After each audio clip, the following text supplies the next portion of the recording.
The day I finally saw her walk down the aisle, everything felt complete.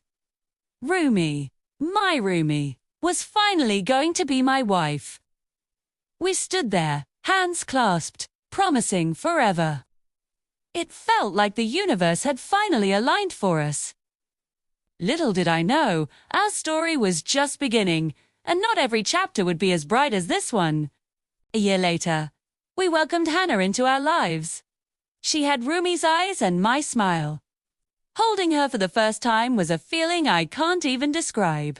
It was pure, unfiltered joy. Our little family was perfect. We moved into a small house with a garden, and life was a beautiful, chaotic melody of laughter, baby cries, and endless love. I thought, this is it. Chats, this is the happiness I've been searching for my entire life. But then, things started to change. It began subtly. A cold draft in a warm room, a flicker of light where there was none. I'd catch glimpses of things in the corner of my eye, dark shapes that vanished when I turned my head. At first, I brushed it off. New parent exhaustion, right? But the feeling grew, a gnawing emptiness that started to hollow me out from the inside. It was like my soul was being pulled away, piece by piece. The vibrant colors of our life began to fade to gray. I'd look at Rumi and Hannah, my beautiful wife, and my precious daughter, and feel a terrifying distance growing between us. I was there, but I wasn't. It was like watching my own life through a thick, soundproof glass. The joy, the love, I could see it, but I couldn't feel it anymore. The flashbacks started hitting me hard. Memories of a past I didn't understand, a promise I had made long ago. I remembered a darkness, a deal, a price for a second chance at life, a price that was now being collected.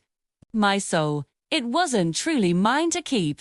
It had been borrowed, and the due date had arrived with Hannah's birth. The greatest gift of my life was triggering the greatest loss. One evening, I was just staring out the window, completely lost. Rumi came up behind me and wrapped her arms around my waist. She rested her head on my back and whispered, "I know you're struggling, Jinu. I feel you slipping away. But I'm not letting you go." She turned me around, her eyes filled with a fierce determination that I had fallen in love with.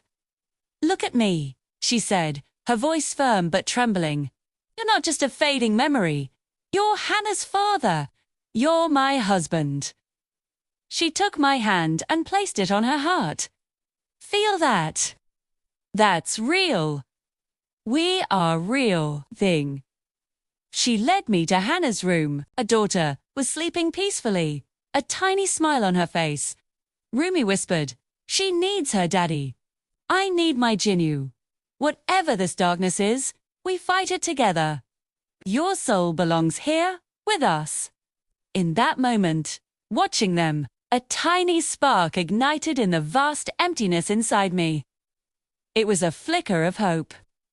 I knew the fight wasn't over, not by a long shot. Before the first time in a long time, I realized I wasn't fighting alone.